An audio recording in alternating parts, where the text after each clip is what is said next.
Alrighty, today's topic is finding the mean.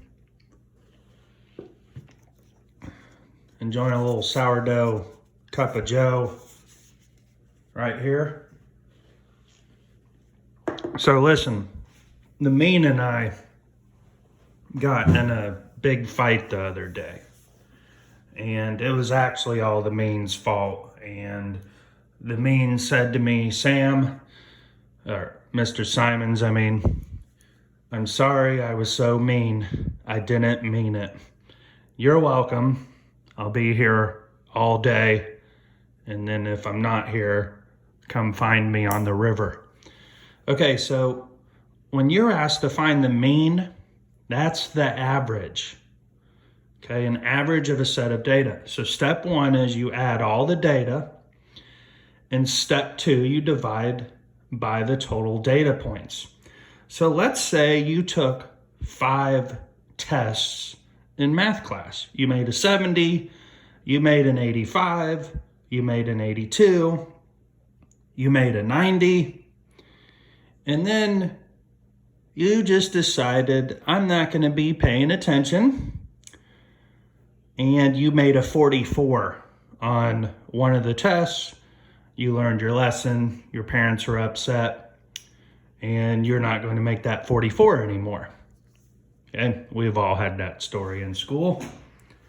I won't share mine from junior year of pre-calculus.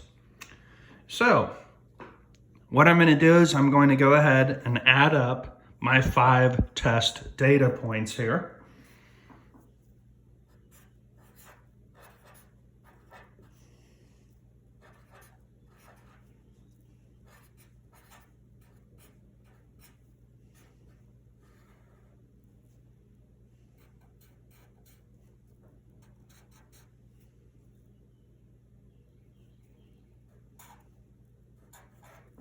So when I add those up in total, it gives me 371. Now, obviously, I didn't make a 371 on any of these tests, right? So what I would do now is I would do 371 and divide by the total, which is 5. So I can get 7 groups of 5 out, which is actually 70. 7 times 5 is 35.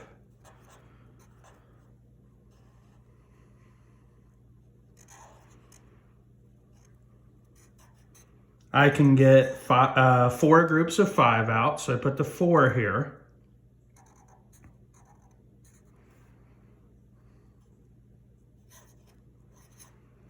Now, once I get down to this point, I'm going to have my decimal point, and then I put my 0 here, and I'm going to run out of room here, but I can get 2 groups of 5 out of 10, which is actually 2/10.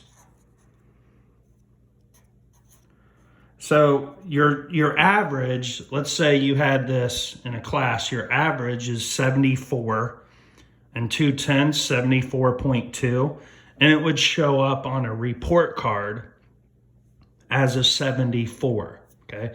So I know this is a new concept for a lot of you.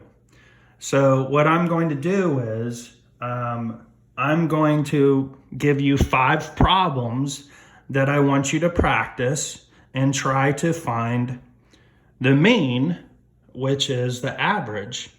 And what's really interesting about this is you can look, if these are your test scores, you could say, hey, what if I had tried my best and really paid attention in class and made a 94? How would that affect your average? So we always talk to kids over the years about you never want to take a 0. A C or a D would be way better than a 0 not doing the work. Okay, so I'm going to give you the 5 problems. Do the best you can on it. I hope you have a great day. Great day.